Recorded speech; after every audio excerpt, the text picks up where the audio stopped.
So I want to start today's year by not only thanking Chazak and 20 time for putting together this year, but for all the amazing things that they do for Klal Yisrael. And in today's year, I want to delve into one of the most incredible and deep topics in Torah thought. But I want to start off with a story. And the story is of an alien who comes from outer space to your backyard. And you want to introduce some of the most incredible things on planet Earth to this alien. Who knows where this alien's from? So you love chocolate. And you want to help this alien really get a handle, really get a sense of what it means to be on planet Earth. And for you, being on planet Earth means enjoying chocolate. So you come over to this alien and you tell him all about chocolate. Chocolate is this amazing, amazing product. It's sweet. It's made out of cocoa bean. You add some sugar. It's delicious. So the alien says, oh, okay.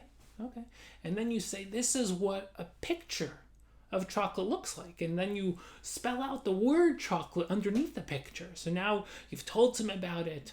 You've shown him a picture of it. He sees the word. And then you say, you know what? I actually have a piece of chocolate. And you show him. Now he sees the chocolate. But then you say, here, you hand him the chocolate. Now he feels the chocolate. But then you open up the wrapper for him and he can smell the chocolate. But then you say, put it in your mouth. It's food. You can taste it. And he tastes the chocolate. Those are all different types of knowledge, different types of experiences.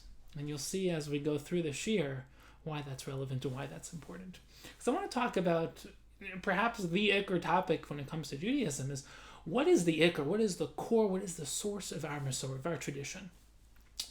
So we just came from Yetzias Mitzrayim, from Pesach. We're leaving Pesach. We're going to Matan Torah. We're counting Sfiras HaOmer.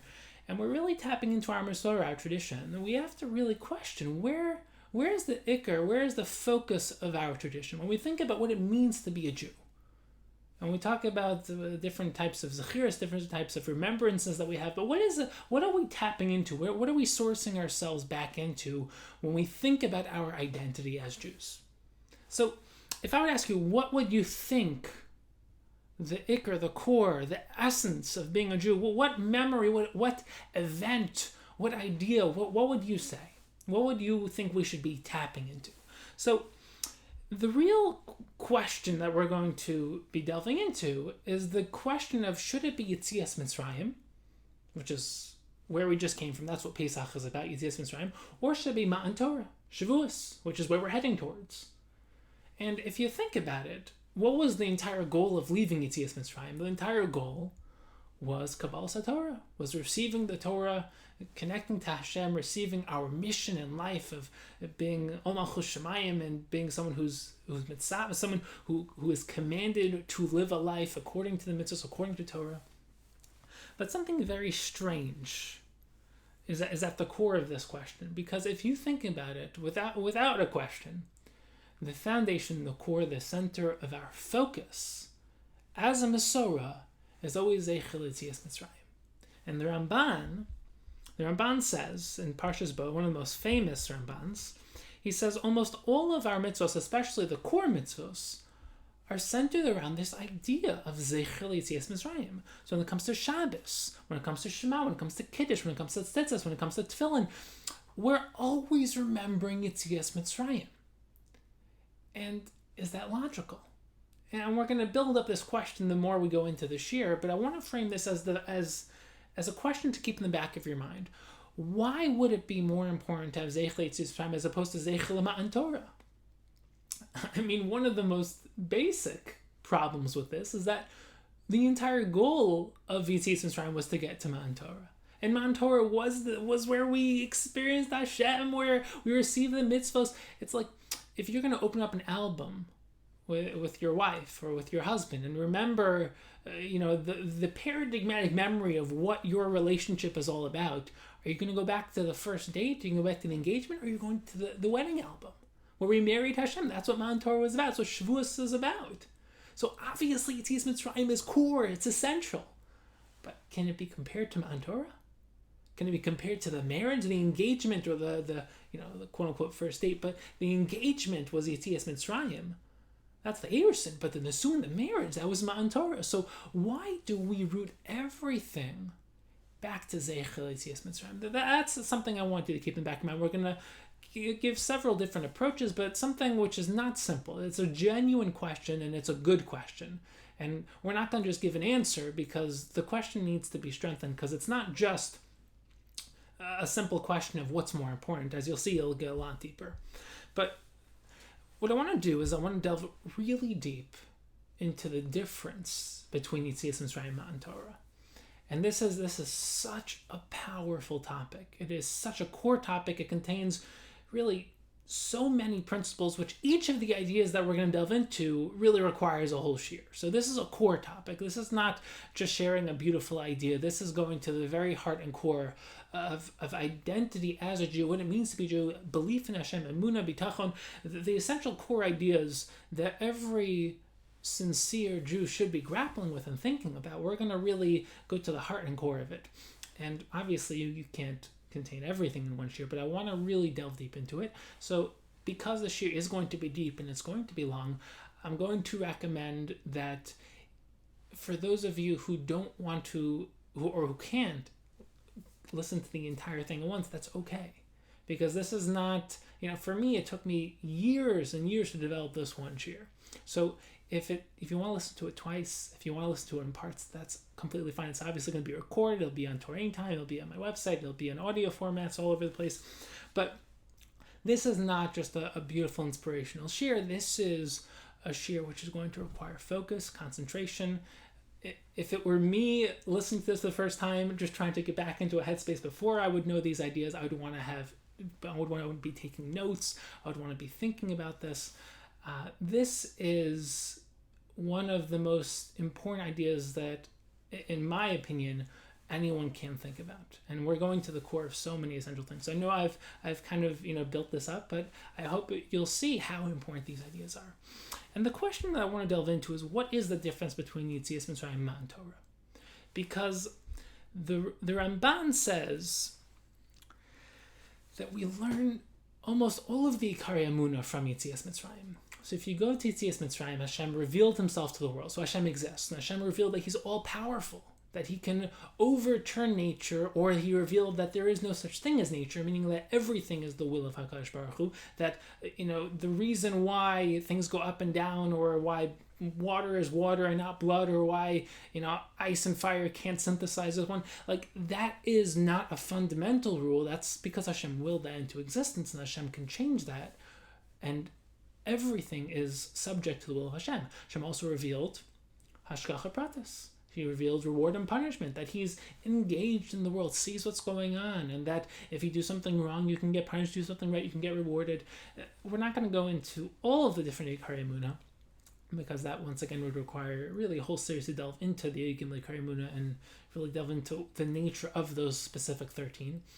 But on a very simple level, Hashem revealed his existence to the world in a fundamentally different way by Yetzias Mitzrayim. We've actually just gave a shiur a couple of weeks ago on the difference between how Hashem revealed himself to the Avos, Kel Shakai Elokim, versus Yud Kei Vav Kei. He tells Moshe, I'm going to reveal through the meaning of Yud Kei Vav Kei, and we really delved into what that means. And if you didn't listen to that shiur, you're more than welcome to. It's online. But I want to really delve into the Rambam's question. The Rambam challenges the miracles of Yetzias Mitzrayim and the miracles of the Midbar, and says that there was something very limiting about those miracles. And you can look up this Rambam. It's in Hilchos Yesodei HaTorah, in the Mishnah Torah. It's in Perek Ches.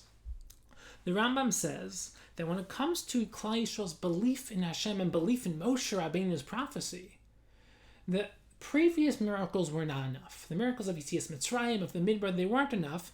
She'amamin al pi ha'osos yesh belibo dofi, because someone who believes in Moshe, believes in Hashem, just because of those miracles, those signs, yesh belibo dofi, there is in his heart some lack, some doubt. And he says, why? Because maybe those were done belat v'kishuf, right? She'efshar sheyasa os belat v'kishuf. Elakol oser she'asa Moshe b'midbar lefi hatzarach asam lo lehevi raya ala nevuah. So all of those miracles, one could have thought that maybe they were done balat over kishuf. So what's la and kishuf? It really means la is like shadim, it's like sorcery, and kishuf is also a form of sorcery. It's using dark energy. We're not going to get into what those ideas are. That's a whole medieval discussion about how the Rambam saw these types of concepts and ideas. But the Rambam is making a very interesting argument. He's saying that Yetzias Mitzrayim and really the miracles of the Midbar, for example, Be'er Miriam and the Nani HaKavod, and all the miracles, the Man, all these miracles, Kriyas Yamsuf, all of these miracles were limited. They were done because Klal Yisrael needed them. And it doesn't prove without a doubt that Hashem exists, that Moshe's prophecy was correct. There's something limiting, I wouldn't say problematic, but limiting in that you can question it, it can be doubted. But then the Rambam says that Matan Torah, that was fundamentally different. Uma ha'aminu, ubema ha'aminu b'ma'amad har Sinai, that's fundamentally different, right? So he says at the end, he says something very interesting. He says, so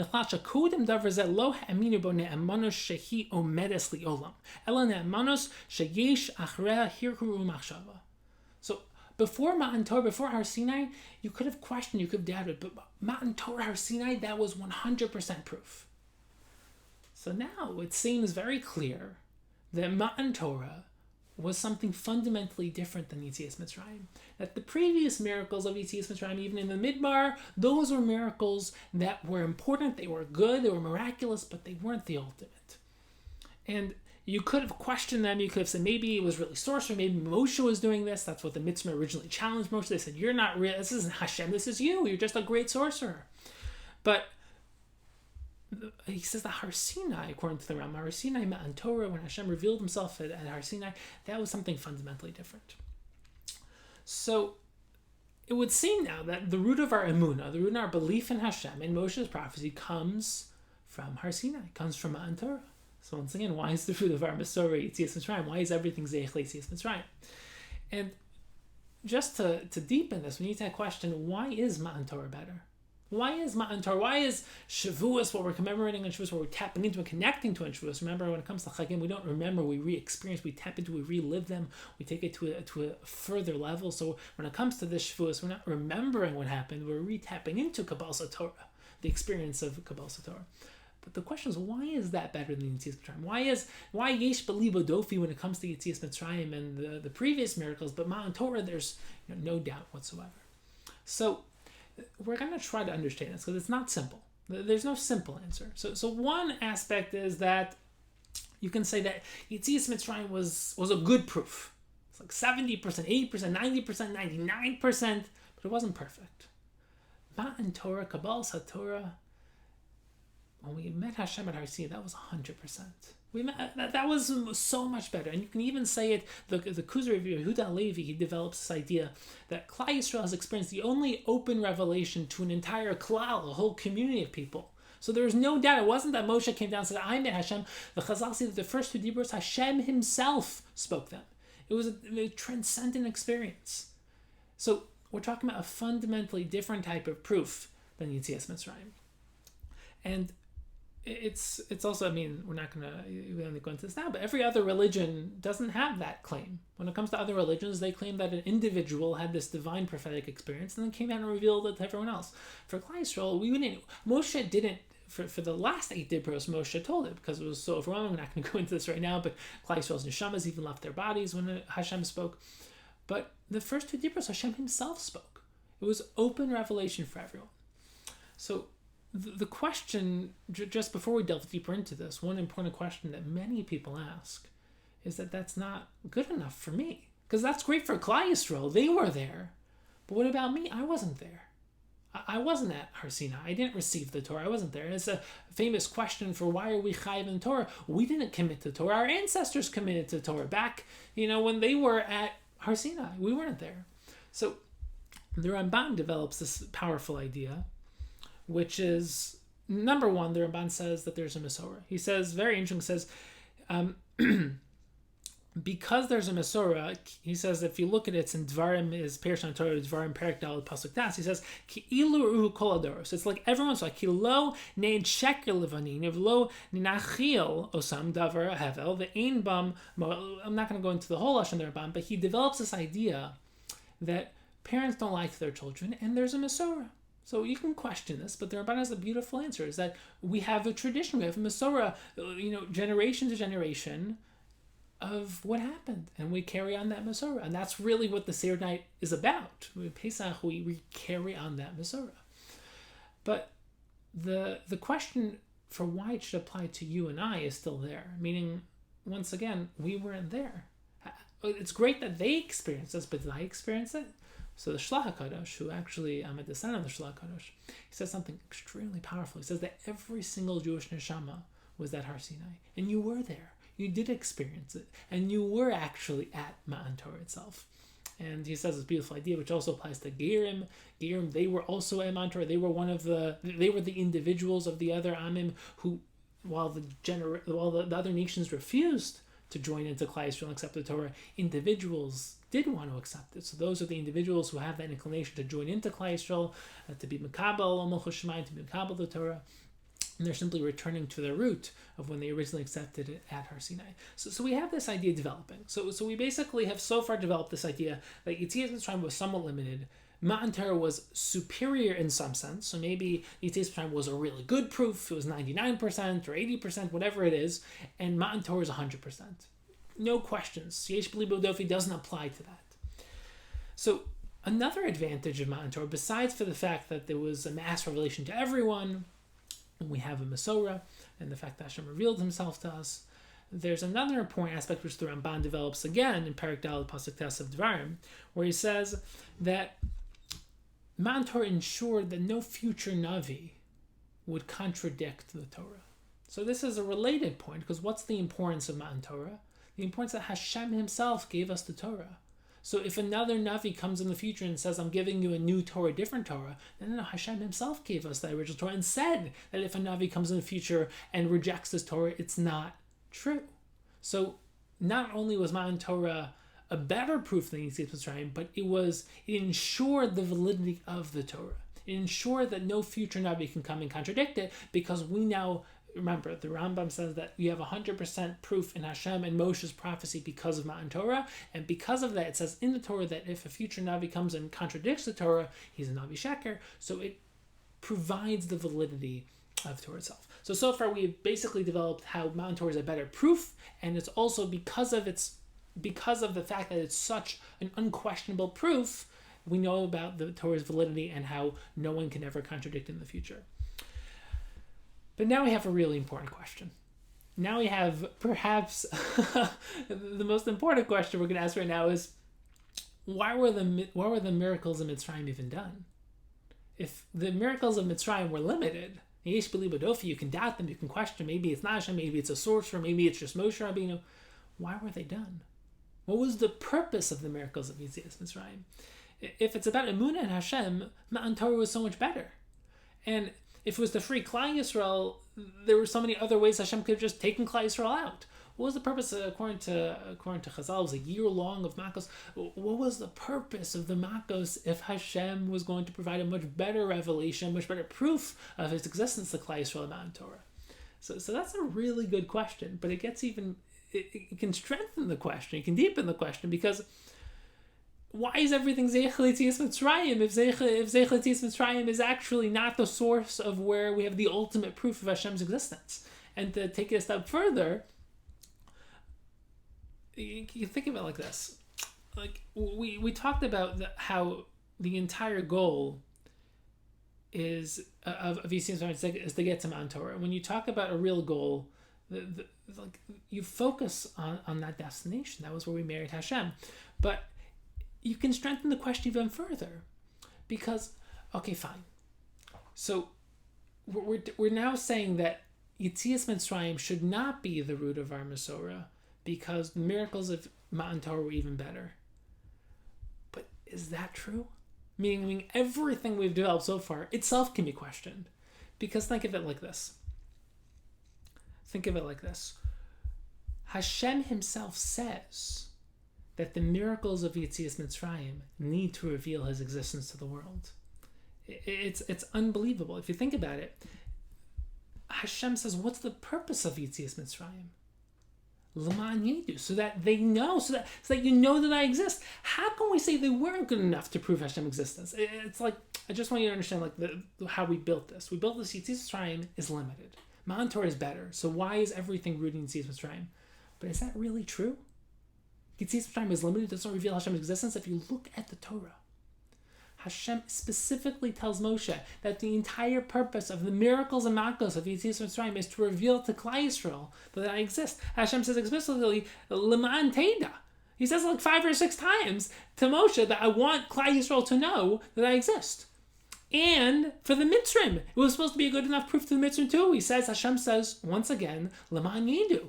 I want not only Klal Yisrael, but the Mitzrim to know that I exist.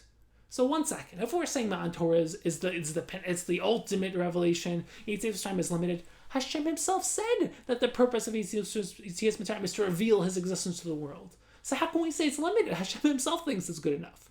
And not only does Hashem say that that's my goal, but it actually happens. The Torah specifically tells us that the Chartumim, the sorcerers, they tell Paro that we can't do some of these miracles when it comes to kingdom, when it comes to life, so it's too small. We're not going to get into the details there. The idea is that when it comes to evil, it can't apply once you get to the non-physical realm, but once you transcend sheer size. But we're not going to really delve into this idea because that really requires a whole nother sheer. But what happens? The Chartumim tell Paro that this is the Etzbet Lokimi. This is the finger of Hashem. This is Hashem. This isn't Moshe. This isn't some great sorcerer. So now we have a real problem. Because the Rambam says that there's something wrong with Yetzias Mitzrayim. It's limited. Yesh b'li budofi. But Hashem himself says that the miracles of Yetzias Mitzrayim are going to reveal to Klal Yisrael that Hashem exists, and they're going to reveal to the Mitzrim that Hashem exists. And clearly Klal Yisrael believed in Hashem when they left Mitzrayim. But the Mitzrim themselves say that that's Belakimi, that this is Hashem. This is not some sorcerer. This is Hashem. So what is going on here? How can we say that the miracles of Yetzias Mitzrayim were limited? So there's a potential answer you can give. One answer you could give is you can say that it was enough for the Mitzrim. It wasn't enough for the Jews. For the Jews, they needed more. But wait a second. First of all, why is that true? Why should it be that Klal Yisrael need a better proof? Shouldn't everyone need a perfect proof that Hashem exists? But Hashem says that he wants to reveal his existence not only to the Mitzrim, but to Klal Yisrael.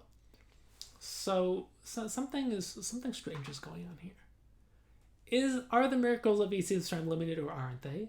And if they aren't, what does Matan Torah provide that Yetzias Mitzrayim doesn't? And if they are limited, how come Hashem thinks they aren't? How come Hashem says, I'm going to reveal myself to Mitzrayim through the miracles of Yetzias Mitzrayim, through the Makos?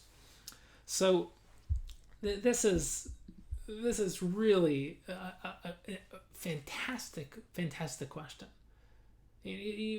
Whenever you want to delve into something deep, you want to make sure that you're invested, and you want to make sure there's a really good question you're trying to answer. This is a good question. There is no simple answer to this. We're going to really need to delve into this in a much deeper way. And to do that, I want to open up into a really profound topic, which once again questions another premise of this entire build-up, which is Matan Torah really unquestionable? Is the proof of Kabbalas HaTorah, was that really, if the Rambam says that no, Yesh B'li B'dofi, that's only for Yetzias Mitzrayim. For Matan Torah, our eyes saw, our ears heard, it was Hashem himself, no questions whatsoever. Is that true? What do I mean by that? If you think about it, anything can be questioned. The Rav Tzadok is actually famous for saying that if Aristotle was at Har Sinai, was at Mount Torah, the next day he'd wake up and say it was all an illusion, it was all some hallucination, it was all fake. Anything can be questioned. And I want to really delve into this because what do I mean by that? The simple answer as we developed is that Yetzias Mitzrayim was a good proof. It was a good enough proof. It was 70%, 80%, 98%, 99%, it wasn't 100. In Matan Torah, that was 100. That was perfect. So we need Matan Torah to fill in the gaps, any potential holes, any potential problems. But if you think about it, as we just began to say, you can question anything. There's no such thing as an 100% rational proof. No such thing. Anything that you think you know can be questioned. Everything can be doubted.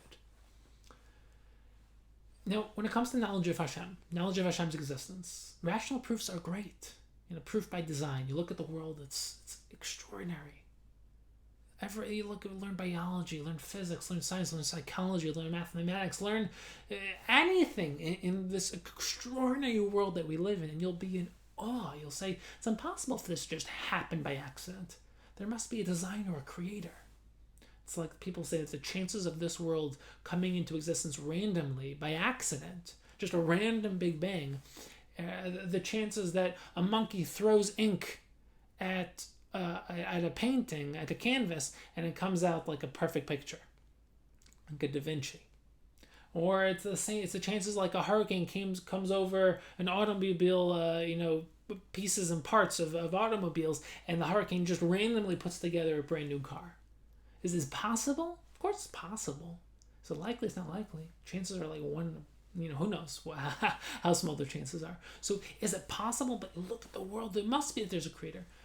But that's not 100% proof, because there are holes in that. Every rational proof has holes. There's the idea of everything has a source. So if what's your source? Your parents. What are your parents' source? Their parents. Everything comes from something else. Everything has a cause. So what's the first cause? What's the initial cause of reality? What caused the world to come into existence? So, for Aristotle, that was the prime mover. You can say that's Hashem. Hashem is the first cause. But doesn't everything a cause? So what's that first cause is a cause? So no. Once you get outside the realm of time and space, that cause doesn't have a cause. So that's an extraordinary proof. That's a great idea, but it's not foolproof. Every rational proof has some loophole, some problem, some question. It's some leap of faith. You have to still take some level of I'm choosing to believe in this. Now here's the question. The question is, what can we actually know? Because reason, science, philosophy, logic, those are all limited. I mean, if you think about it, science nowadays, as far as we've come as human beings, the weather is still not a science that we have a handle on. If you think about it, the weatherman is very often very off. Sometimes it rains when he tells us it's going to be sunny. We cannot tell the weather, especially far off in advance. We are limited in our use of reason, logic, and science. There are certain things that just are they evade, they transcend scientific tools. And when it comes to knowledge of Hashem, as great as reason is, there are always going to be potential problems in our rational proofs. And, forget knowledge of Hashem for a second. Everything you think you know, everything that you rely on in your life to live your life, I don't think it's going to ever be 100%. And I'll give you some examples. When you fly in a plane, there is a chance, chas v'shalom, it should never happen to you or anyone you know, or anyone for that matter, but there's a chance that it has happened that it will crash. So why do you go on a plane? When you walk across the street, people, unfortunately, they die because things happen. When you go into a surgery, you should never have to go into surgery. When people go into surgery, there's no such thing as a surgery that is 100%. There's such unfortunate... obviously there's really risky surgeries, but even surgeries that are like near perfect, that almost never go wrong, they go wrong. And they go wrong at the wrong times. There are countless stories of you get a kidney donation. It's supposed to be, almost 100% that everything should go right. There are stories where it doesn't. And yet people take the risk. If you think about it, when you go onto a footbridge, you test it out. You see if it's sturdy, if it can hold your weight. Do you know that it's going to hold your weight? Do you know that you're going to make it to the other side? That's not how we live our lives. So let's make a clear distinction. Practically living our lives, we do not go for 100%. We go for good enough.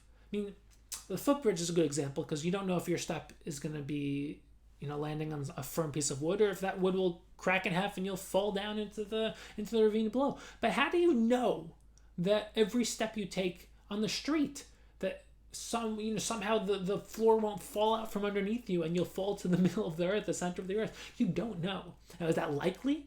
Is it reasonable to live your life that way? Absolutely not. Is it possible? Has anyone ever fallen while walking into some hole that they didn't think was there? Of course, but we don't actually know. I mean, if you really think about it, I mean, this is, for some people think this is funny, but marriage is a risk. People get married and they think, I'm going to be happy. I mean, I'm not going to get into why many people get divorced, but it's a risk. If you're able, and obviously when you get married, you think it's 100%, but nothing we do is ever 100%. We always engage in some level of you call it belief in the system, belief that it will work out, being an optimist, whatever you want to call it, but we don't live our lives with 100% certainties.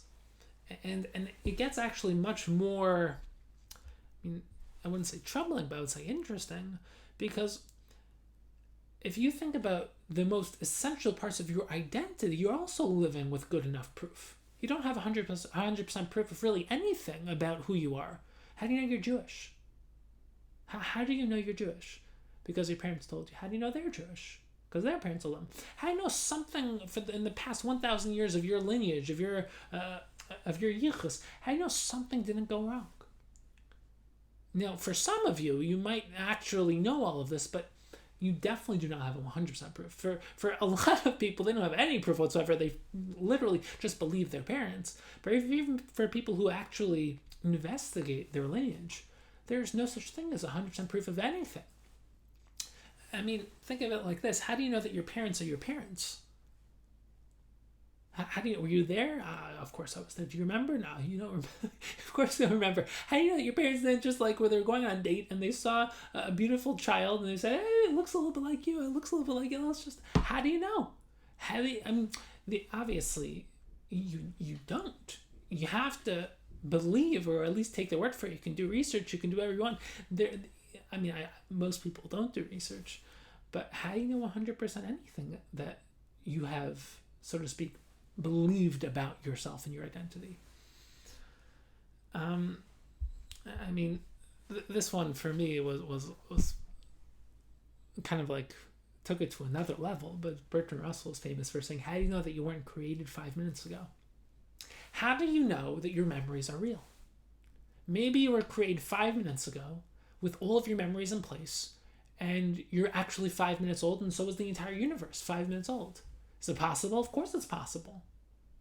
But is it likely? It's not likely. Are you going to live your life that way? No. But what I'm trying to develop here is that there is nothing that is 100%. Scientists actually give a great example of the sun. How do you know the sun's going to rise tomorrow? There's no proof the sun's going to rise tomorrow. It's what's called, it's a common and constant phenomenon, but there's no scientific proof or reason why it has to tomorrow.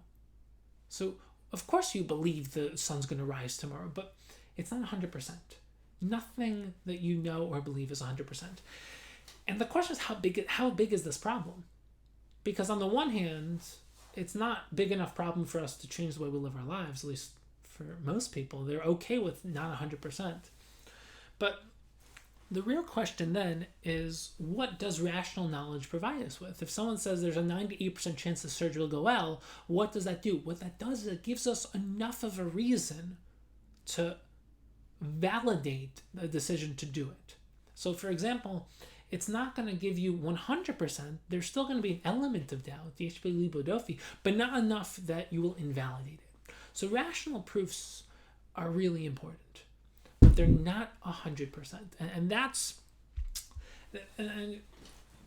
for people who are not comfortable with these ideas can really be stirring. They can make you question things. But Immanuel Kant, who was famous for this idea, actually, Jewish thinkers have been sharing this idea for thousands of years, but in the Western world, especially in the realm of philosophy, Kant is famous for questioning the validity of our physical senses.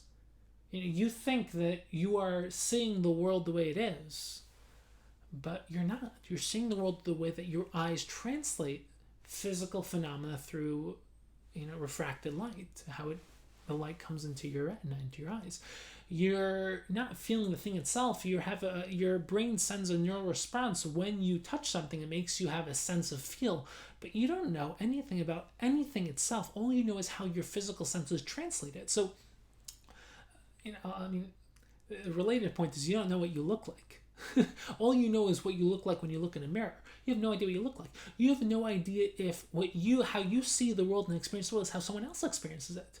I mean, one of the classic thought experiments is maybe what you see as green is what someone else sees as blue, but you're taught that this is green. And when you both look at it, you're seeing different things, but you're calling it green. Or maybe you see blue and you're calling it green. I mean, you don't know anything about how things actually are, how other people experience it. All you know is how you experience life. And now the question is, what is real? What do you actually know?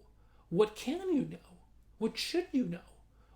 How do you attain, that's in epistemology, how do you gain knowledge of things if you can only use your five senses? So also use your intellect, use your mind, you learn Torah. But these are all questions of how you gain insight, gain knowledge. What is Torah knowledge relative to using reason? This was a classical medieval question that the Rambam really grappled with is, what's the relationship between philosophy and Torah truth? And how do I gain access to the absolute truth? And what is absolute truth? What can I know using any of my faculties, using my five senses, my imagination, my intellect, these are real questions that you should be thinking about. How do I know things? What do I know? So getting back to our questions, and again, this is a lot to think about, a lot to deal with, but the question is like this. What did Yetzias Mitzrayim provide? What type of knowledge? What did Matan Torah provide? And if Yetzias Mitzrayim was enough, why do we need Matan Torah? If Yetzias Mitzrayim isn't enough, why did Hashem say that Yetzias Mitzrayim is enough and I'm going to reveal myself to Klal Yisrael into the Mitzrayim? And the Mitzrayim said that it was enough. That's Belakimhi. So we need to really try to understand what's going on here. And if Matan Torah can also be questioned because everything can be questioned, there's no such thing as 100% proof, then how is Matan Torah really better than Yetzias Mitzrayim? It's all, every single step of this entire equation needs to really be thought out. And we need to really, what I want to do is I want to develop something extremely powerful. And to do so, I really want to delve into what Matan Torah really provided. What was the fundamental difference about Matan Torah that did something that Yetzias Mitzrayim simply couldn't? And once again, the question is, what did Yetzias Mitzrayim do? So the simple answer of why Matan Torah is better is that it was a better proof of Hashem's existence, or it was to prevent a Navi Sheker, as we explained about the Rambam, and the Rambam actually says this too. But there's a much deeper answer here. And the deeper answer is that Matan Torah introduced a different type of knowledge. What does that mean? It sounds great, but what does that mean? So what I want to develop now is a realm of deep Jewish thought which opens up an entire realm, meaning every single deep shear is connected to this idea. When we talk about machshava, when we talk about deep Torah thought, this is the quintessential, this is the essential fundamental idea we're talking about. And the concept is like this. The concept is that there's a different type of knowledge. A knowledge that is different than rational knowledge. And that different knowledge is called das. It's called experiential knowledge. It's called deeper internal intrinsic knowledge. And we're going to try to understand what this is. Well, what is this type of knowledge? But to do so, I want to delve a little deeper into the limits of rational knowledge of Hashem. Because we began to develop this idea that everything can be questioned. There's no such thing as something that's 100%. But there are some limitations of rational knowledge. Number one, rational knowledge is external. So the way that you know something rational is by knowing that it exists, you know about it. Your connection with it is limited, though, because if you know through rational proofs that Hashem exists, let's say, the world's so beautiful, so I know Hashem must exist. Or, beautiful, it's organized, it's designed. Or everything must have a root, so Hashem must be the ultimate root of existence. That tells you Hashem exists, but all it does is tell you he exists. It doesn't tell you anything about Hashem. You have no kesher, no relationship with Hashem. You don't really have any, there's nothing more than external knowledge that Hashem exists. And you don't have a relationship, you don't know anything really about him, you don't know, there's no way to have a kesher with him. You just know that he exists. That's it. And besides for it being external knowledge, it's the fact that rational knowledge itself breaks down. It's limited. Mathematics, philosophy, it always eventually breaks down to a certain extent. And the same thing, I'm not going to get into it now, but Zeno's paradox, the concept of time mathematically breaks down. I'll just briefly share with you. Basically, the paradox is that mathematically there's an infinite amount of points between any 2 points. So there's an infinite amount of points between my 2 fingers. And mathematically, because there's an infinite amount of points, every time I go, let's say, halfway, I should always be able to go halfway closer to these fingers. Meaning these fingers should never touch, because if there's an infinite number of points between them, then I can always get halfway closer, and yet my finger can pass the other one, which doesn't make sense, because mathematically there should not be movement. Mathematically, one thing should never be able to pass another thing, and that's why Zeno, his famous paradox, says that time just doesn't make any sense. Movement doesn't make any sense. And mathematically, the concept of the present, there's no such thing. The present really shouldn't exist, because it's the infinitesimal point between the past and the future. So where is it? If you can always get infinitely closer, meaning if this is the past and this is the present and this is the future, and this point in the middle is the present, you can always get infinitely closer. Once again, we're not going to really get into its mathematics, but basically the present is a paradox. But I want to just go with, and I know that these are abstract ideas, complex ideas, but I want to delve a little deeper into the limitations of rational knowledge, because in order to relate to how experiential knowledge, how das, how internal, intrinsic knowledge is superior, you need to really understand how reason breaks down. And what I want to do is I want to give you some thought examples of where you can really see this play out. But just before we do, I want to briefly just explain that experiential knowledge, das, is something you know intrinsically deep within yourself without the need for rational proofs. And it's something that transcends reason or logic. It's something which, it's not faith or belief, it's a higher form of knowledge. And the reason why I want to go back to that introductory story I gave you of the alien with the different forms of knowing chocolate. And remember that when he heard about it, that was external knowledge. And then he saw it, and he felt it, and he touched it.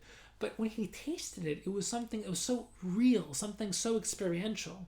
And even to a certain extent, like each of those are higher forms of knowledge. And obviously that's not experiential knowledge, it's not das, but that's just showing you levels of knowing something, becoming more intimate, more internal, more intrinsic. But when we talk about das, when we talk about internal, deeper experiential knowledge of Hashem, we're talking about something so deep and so fundamental. And I want to give you some examples of das, of intrinsic internal knowledge, so you start to understand the difference between das and external rational knowledge. So the first example I like to give is, how do you know that you're awake right now? If you are. I hope you are. How do you know you're awake right now? And the reason why this is a great question is because, first of all, you have no proof you're awake right now. There's no such thing as a rational proof. And the reason why there's no such thing as a rational proof is that when you're asleep and dreaming, you think you're awake. So how do you know you're not dreaming right now? Listening to this, this great chair. How do you know you're not dreaming right now? You don't. There's no way of you getting outside of yourself to do a test to know whether or not you're awake right now. The reason you know you're awake right now is that you know. There is no way to give a rational proof. And Descartes was famous for saying, how do you know that you exist? And there's a famous story of a philosophy professor who gave a whole lecture on how we have no philosophical way of proving that you exist, because you can't really have a control. You can't get outside of yourself to prove whether or not you exist. So he basically left off the lecture saying that we have no proof whether or not we exist. And one of the students came over to the professor really troubled, and he said, "Professor, do I exist? Do I exist? Can you please give me a proof that I exist?" And the professor said, "Who wishes to know?" Now that's a very famous, just mean philosophy joke, because he basically played on the guy's philosophical convictions. But the idea is that there's no way of proving that you exist. Now Descartes is famous for saying, "I think, therefore I am." And that's his proof for existence. What that really means is that I am the one who is asking the question whether or not I exist, and that is my proof that I exist, because I am the questioner. which really just means that I experience myself existing. I know I exist. I can't rationally prove it, but the experience of myself existing and being able to contemplate my own existence itself is my personal, experiential, internal das, my internal proof, my internal experience that I exist. And I will say that, especially for those that are not philosophically inclined, and for those who are philosophically inclined, experience is often confused with emotion. And when we talk about experience, we're not talking about emotional proof. We're not talking about what this means to you, whether you connect with it. That's something entirely different that we can discuss, the pros and cons of that type of idea a different time. But when we talk about experiential knowledge, we're talking about something absolutely fundamentally deep.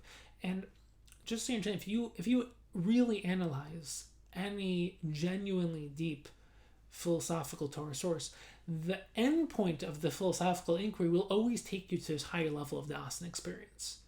And any real deep, true Torah source will have that which transcends reason. Now, the Rambam's Moreh Nevuchim is a famous historical question. If you actually look at the end of Moreh Nevuchim, he does actually talk about something beyond reason, which, for those of you who know what I'm talking about, who know that the Moreh Nevuchim is a famous work that is very philosophical. And the question many people ask historically is whether or not the Moreh Nevuchim believes that the ultimate truth is rational or actually goes higher to something beyond reason. And Nevuah as being something beyond reason, but that's something which really requires so much analysis and something which we're not going to go into right now. But that's why there were many who questioned the validity and the significance of the Moreh Nevuchim as a Jewish work, only because of the questions that surround it. And for those of you who are familiar with this or who've learned Moreh Nevuchim, you know exactly what I'm talking about. For those of you who don't, this is a very famous question. So I want to just give you a couple other examples of cases where reason itself is not enough. You need something beyond reason. So the next example I want to go into is the knowledge of free will. So modern science, modern philosophy questions the nature of free will. Do you have free will? Or is everything determined? Determinism. Is there, basically, without getting into the question of Hashem's foreknowledge, the question of whether or not we have free will is now under scientific attack. So scientifically, it's not clear whether or not we have free will. But how do you know you have free will? Because you experience the struggle back and forth when you're going through a serious spiritual or a moral dilemma. You're debating whether or not to do something that you know is wrong. And you go through this genuine internal struggle. You know that you're in the control seat making the decision. So scientifically and philosophically, there might be some questions, some debates, but free will, Bechira Chavshis, is something that you experience so deeply within the very core of your inner self that this form of das is something which is far superior to rational knowledge. And another example is, and this is something which we're going to delve into in a few minutes, is the limitations of science. How do you know that your life has meaning? It's something so core and intrinsic to being a human being is that we know we're here for a reason. We know that our life is meaningful and purposeful. But scientifically and historically, they'll want to tell you that you're just an advanced monkey or an advanced chimpanzee. Evolution, you're not built B'Tselem Elokim. Your life has no reason, but no meaning, no purpose. But you know deep within the core of your inner self that your life has meaning, that you're here for a purpose, that you're unique, that you can create something extraordinary to contribute to the world no one else can. But there's no scientific proof for that. There's no rational proof for that. That's something you know deep within yourself. And I mean, very related. How do you know that you're a human being and not just an advanced chimpanzee? Meaning, how do you know that you have a neshama, that you're a spiritual being, that you can connect to the transcendent? How do you know? I mean, these are things that rationally and scientifically, there's no proof for them. But we know deep within the very core of your being. And another example is, how do you know that there's something called morality? How do you know that there's something intrinsic right or wrong? I mean, this is at the heart and core of the problem of the Western world, is that if this world is really just a random result of the Big Bang and we're just advanced chimpanzees, there's nothing right or wrong about anything. I mean, when a monkey steals a banana from another monkey, we you might laugh. You don't say like that's an evil monkey, a corrupt monkey doing something mean. It's trying to survive. When a lion kills a gazelle and eats it, do you say that's horrible? How can he do that? Now you say the lion's eating. Well, that's just, animal nature. But if we're advanced animals, then when we do things like that, when a human being steals or kills someone, it's he's trying to survive. He's doing what he needs to do. It's an advanced monkey. So where does morality come into play? There is no morality. The reason why you can't kill and why you can't do those things is just a basic agreement, the societal. There's different ways of discussing it, but we're not going to get into the history of it. But it's a social contract. You basically agree not to do these things with each other, and police will enforce it so that you can have a harmonious society where people aren't scared of getting killed at night. But it's not because it's really wrong. And we're not going to get into right now, but this was the heart and core of the machlokas between Yaakov and Esav, of whether things are intrinsic or practical. And we've given shiurim on this before. It's a fantastic, fascinating, and deep topic. Is there any objective morality, or are these things conventions? And I'll give you one beautiful example. You ever think, why did Esav sell the Bechorah and then basically try to take it right back? But if Esav believed that there is no such thing as right or wrong, or ownership for that matter, everything is just a convention, then of course he didn't sell it to Yaakov. He steal it right back. There's no such thing as mine or yours or right or wrong. It's just based off of dominance and koach. The mightiest, the dominant will survive. And morality, without getting into Nietzsche's famous critique of Western morality, religious morality, how it's basically a creation of religion to make those who are mighty feel weak and those who are weak feel mighty. But the idea is that morality is fake and that there's no such thing. But if you're a Jew, if you're a human being for that matter, you feel this intrinsic sense of what's right and wrong. And that conscience is not just an evolutionary matter. It's because you're connected to your Tzelem Elokim, your Chelek Elokim. You know what's wrong and what's right. You know the difference. And when you do what's wrong, you feel that I just betrayed myself. And not only that I betrayed Hashem, I betrayed who I'm supposed to be. That's not evolution. You're tapping into your core inner existential self. That's das. That's real knowledge. And is there any rational proof for what's right and wrong? It's a debate. Maybe not. But you know it deep within yourself. And once you understand this idea, the distinction between rational knowledge and internal intrinsic knowledge, you see the entire world differently. Your eyes open up quite literally and figuratively because you start to see things through a spiritual lens. Think about it. Love, marriage. There's no scientific or rational proof that love is real, that beauty is real. Maybe it's just something that we think is real, but it's not. But of course, there's no rational proof. Love, oneness, connection, something real, something intrinsic, something internal, das, this inner sense of real oneness, that's something that can't be proven. It's not scientific. It's not rational. It's internal. It's intrinsic. It's core. It's something that you experience so deeply within yourself. If you have ever experienced genuine love, if you have ever experienced, seen something genuinely beautiful, you don't need a rational proof for it. And once again, this is not emotional. This is not something that, I believe. I have a belief. No. When it comes to certain things, having a belief or just emotionally deciding, that is a very inferior form of knowledge. Rational knowledge is superior to that. But experiential knowledge, deeper knowledge, internal knowledge, das, which I'm sure some of you, by the way, are somewhat confused because it is esoteric. It is transcendent. It is hard to put your finger on. What is this? But that type of knowledge is so far superior to rational knowledge because it is the heart, root, and core of all other knowledge. And this really gets back into what we talked about Immanuel Kant before, which really we've said the Jewish sources have been talking about this for thousands of years. The fact that there is something spiritual that transcends your five senses. The fact that there is a spiritual core and heart of reality that is beyond the surface of the physical. There's no rational proof to that. I will actually say that science is getting closer. Quantum physics and quantum science is getting closer to the spiritual core of reality. The fact that there is a consciousness, there's a consciousness that is at the heart and core and root of the physical reality. There are scientists that are starting to become very, very religious the deeper they go into quantum physics and quantum science because they're starting to realize that the quantum core of reality is spiritual. It is transcendent. It's ethereal. It's a consciousness. But we can't really get into that right now. But what are we trying to develop here? And this is so core.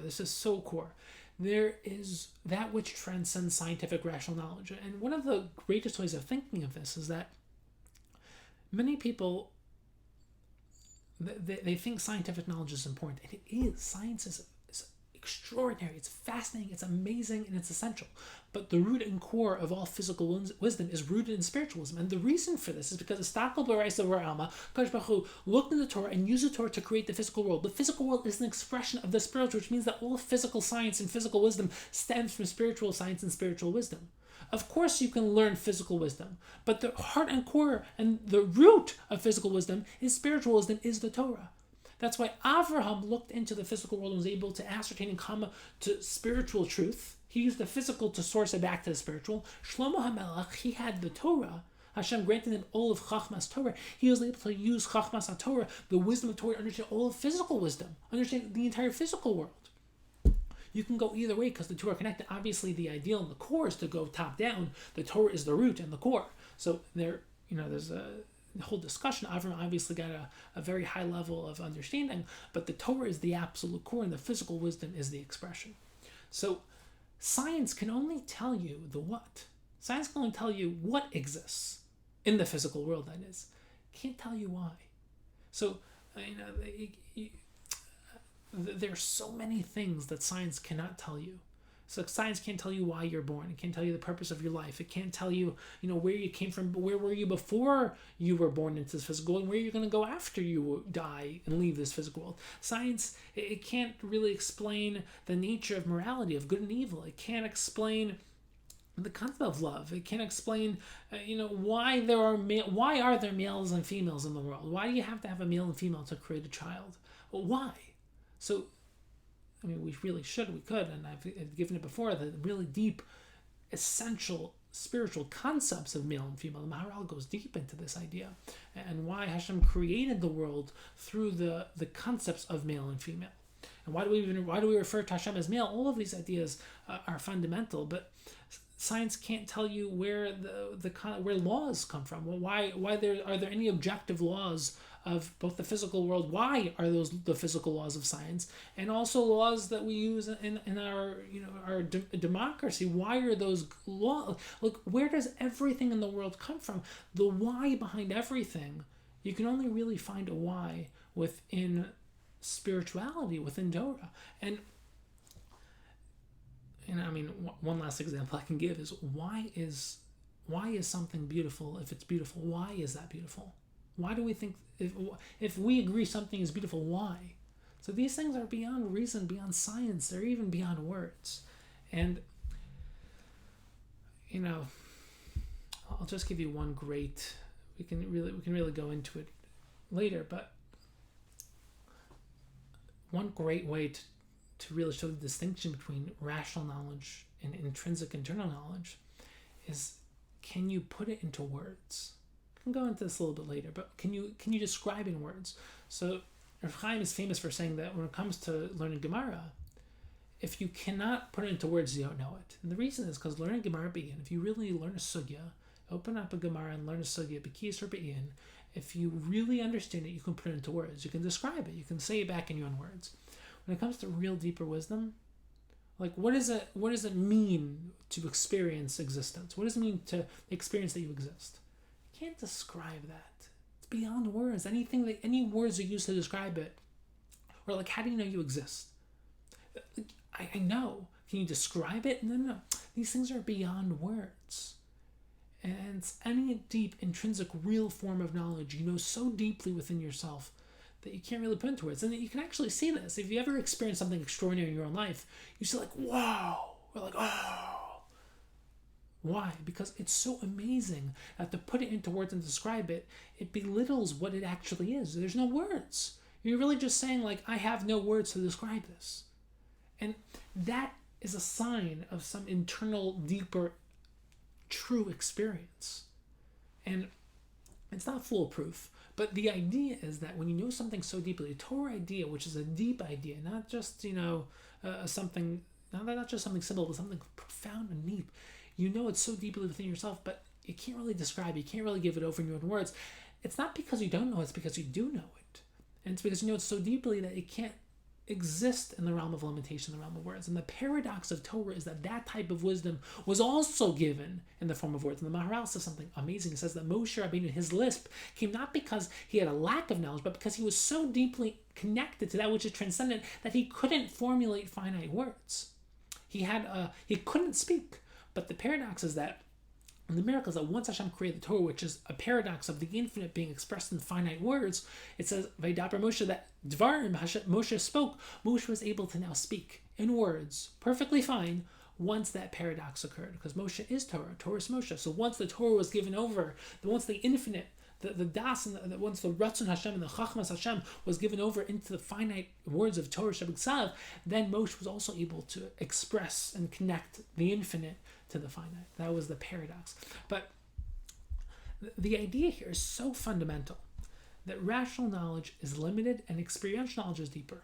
So what's the point of all this? Why are we going into this? Because the Ramchal in Das Tunos said this is the answer. This is the distinction between Yitzias Mitzrayim and Matan Torah. Why? Yitzias Mitzrayim was a rational proof. It was good enough. Proof that Hashem existed. Hashem revealed himself to the world. He's all powerful. He exists. There's Hashgacha Pratis. There's reward and punishment. But it was an external proof. We didn't know anything about Hashem. We didn't experience Hashem. We didn't come to know Hashem. There's no relationship with Hashem. But and because of that, it was indirect. It was limited. So from the miracles, the Ramban says that's how Hashem revealed the Ikari Emunah. We know Hashem exists. We know so many things about Hashem, but in a limited way. It wasn't the ultimate form of knowing Hashem. What's the ultimate form? That was Matan Torah. Because Yitzias Mitzrayim, that was good enough. That was good enough proof. That was a rational proof. But Matan Torah was experiential proof. We experienced Hashem. But what was the Matan Torah experience? We can give a whole share on this. We should and we hopefully will. And we have in the past. But what was Matan Torah? And because this is a part of a much larger issue, we can't go deep into this because that would really require at least a half hour. But Matan Torah was an experience of Hashem himself. If you think about what Matan Torah was, the reason why Klal Yisrael died by the first two Dibros is because it was a completely spiritual experience. So our souls left our bodies because our bodies couldn't handle it. It says, Roim Esakolos, that Klal Yisrael saw sounds. You can't see sounds. Why do we see sounds by Har Sinai? Because the Matan Torah experience was a taste of Olam Haba.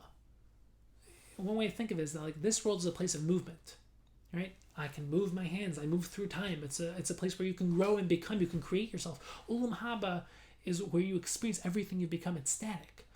Roim Esakolos, sounds you hear through process. Seeing, you see all at once. Seeing sounds means that the entire process of reality, the physical world, was enveloped in an experience of Olam Haba. We had a taste of Olam Haba. I mean, Shabbos, that's the same idea. Shabbos is you stop the creative process and you experience, it's Me'in Olam Haba, the Gemara says. The Gemara says that it's a taste of Olam Haba. It's Gemara Brachos, Daf Nun Zayin. It's Shabbos is Me'in Olam Haba. It's a taste of Olam Haba. Small taste, 1/60th. Just a little taste. More than that, it's bittul. It's less than that, it's bittul. It's just a little taste of Olam Haba. So, if you think about it, this idea of Matan Torah experience was something that was so transcendent. And we're not talking about whether it was a better proof quantitatively. Is it 99%, 100%? Well, let's say Yitzias Mitzrayim was 100% rational proof. Matan Torah was a qualitatively different proof. It wasn't a level of proof. It was the quality of the knowledge. We experienced Hashem. We met Hashem. We married Hashem. It was mamish a marriage. Har Sinai was the canopy. It was the chuppah. And we talk about Shir and we do the idea of marrying Hashem, being in a love relationship with Hashem. That's what being a Jew is. That's what we experienced at Har Sinai. And this was such a deeper form of knowledge than Yitzias Mitzrayim. And you can think of it as Yitzias Mitzrayim as we were engaged to marry Hashem, but Matan Torah was the actual marriage. And I guess another mashal that you can use if you want to think about this is Yitzias Mitzrayim is like receiving letters from Hashem. So we know Hashem exists, but we've never met him. In Matan Torah, we finally met Hashem. We met Hashem in the most intimate way, and we married him. And we committed our lives to him. And if you think about it, Matan Torah was the exclusive relationship between us and Hashem. It's where Klal Yisrael, where we entered into a unique relationship with Hashem. The Makkos by Yetzias Mitzrayim, that was universal. Everyone saw those. Matan Torah was something very personal and unique, something that was unique to us. We transformed into Klal Yisrael who married HaKadosh Baruch Hu. And it's possible that this is also Pshat in the Rambam, because he says, Yesh b'li b'dofi, that there is doubt by Yetzias Mitzrayim, but what's the doubt? The doubt is not the level of proof, but it's the nature of the knowledge, it's the quality of the proof. And that's why he says that if you actually look inside, he says that, other types of knowledge, it fades. Like rational knowledge it's not internal, it's not deep, it's not something experiential, so it fades. But Matan Torah is something that never fades, because something you experience is something so much more real. Rational knowledge, it fades. But, we can go much deeper into this. The type of knowledge, let's hold off on this because we'll talk about this in a few minutes, but it fades not because you think it's no longer good proof, but it's not something that deeply, deeply affects you in terms of your level of consciousness, in terms of who you are and how you live your life. Rational knowledge is never good enough. You need something that becomes part of you, becomes intrinsic to you, becomes so connected to you. You don't learn Torah intellectually, you learn Torah to become Torah, to become one with Hashem. And that's a different level of knowledge. So let's delve into this for just a few minutes, because it really is important. So rational knowledge, it's not just that it falls apart, it's that rational knowledge, it uses, so I'm trying to think about how to put this into words, because rationally both can be doubted. Rational knowledge and experiential knowledge can be doubted. So we're not talking about the level of proof. We're talking about the quality of the knowledge. Rational knowledge, you use your intellect, you use logic, you use your rational faculties. It's bina, it's midas bina. And use calculations, it's use proofs, it's incontrovertible, it's demonstrable. You become like a calculator or a machine with these types of proofs.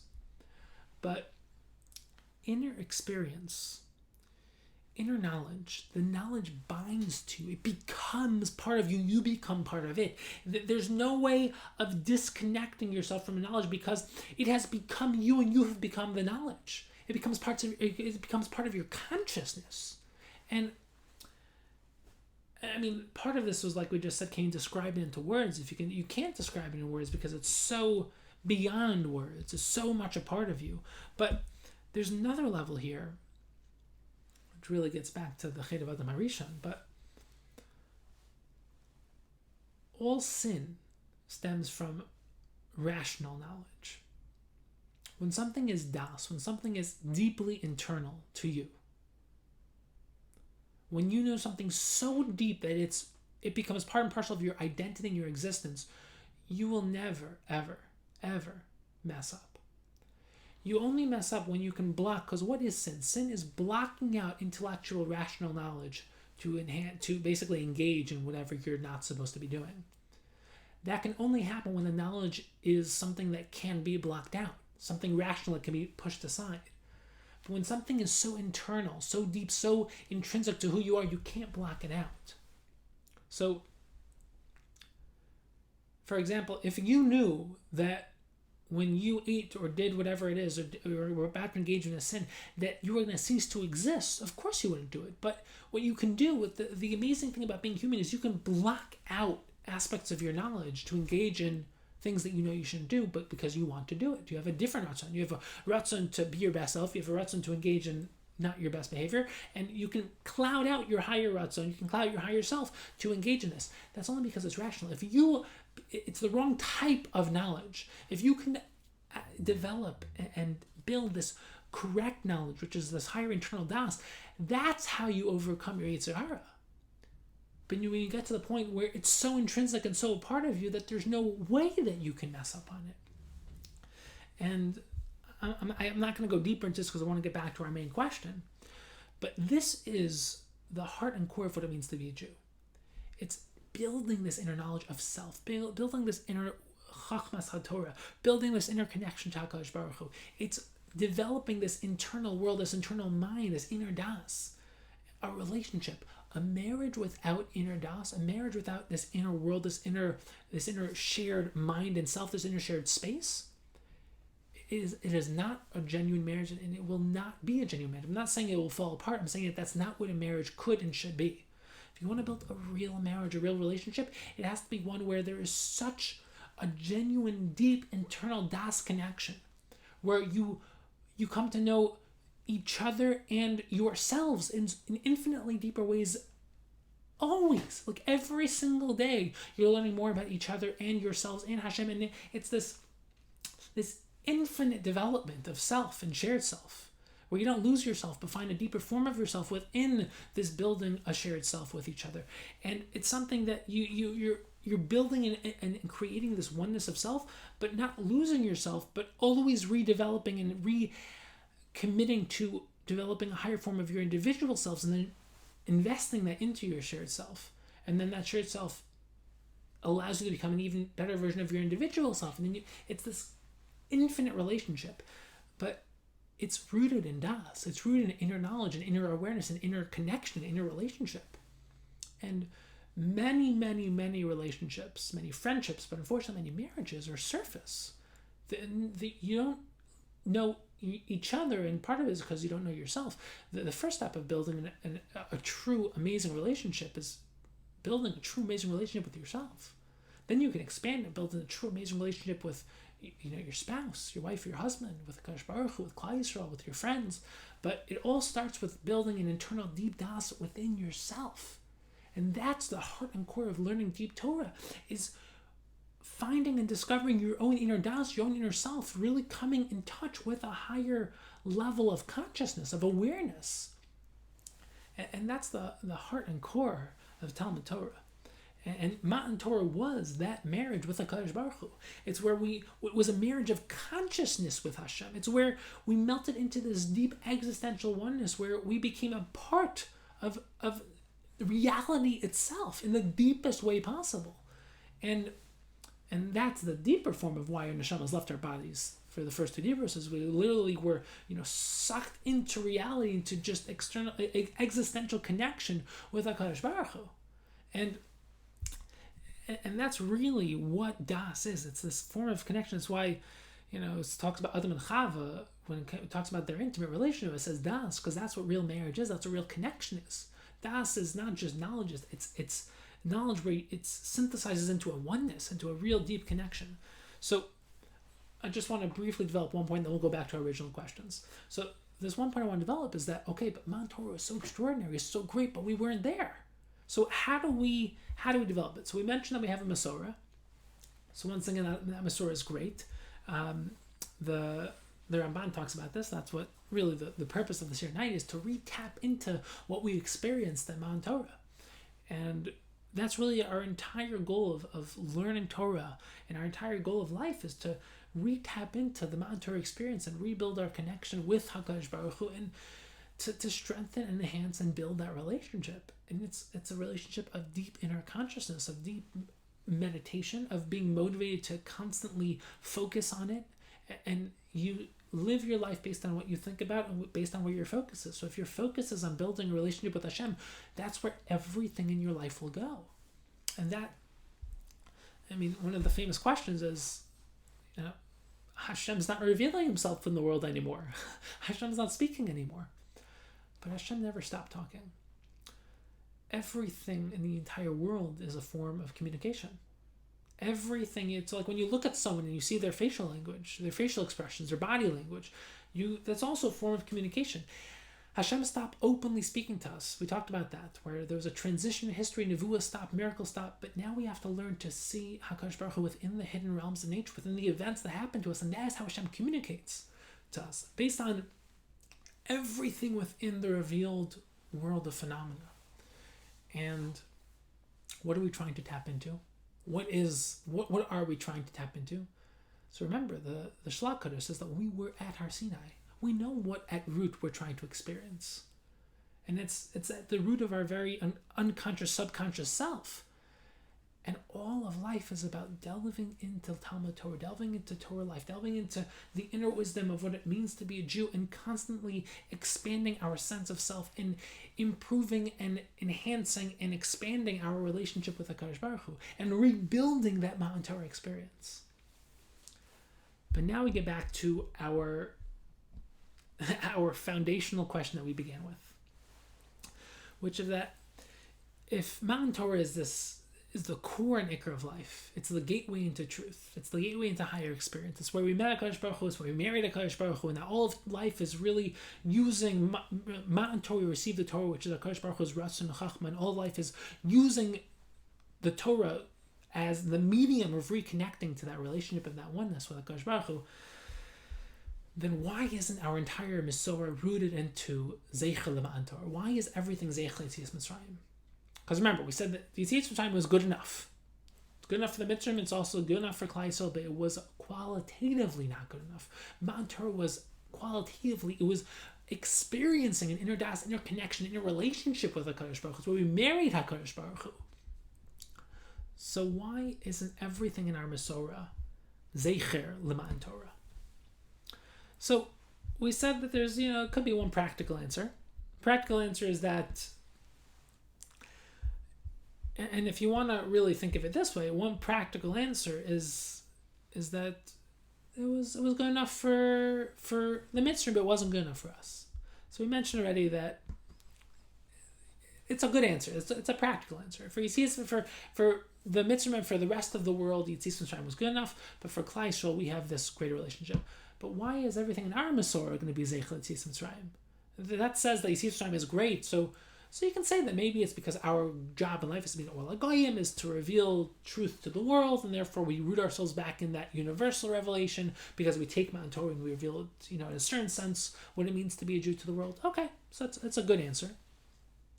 But the Ramban himself even says that all of life is about keeping the experience of Matan Torah with you. That you should never forget, we're going to delve a little bit into this soon, but you should never forget the experience of Matan Torah. It's one of the 6 Zechiros, you should never forget Matan Torah.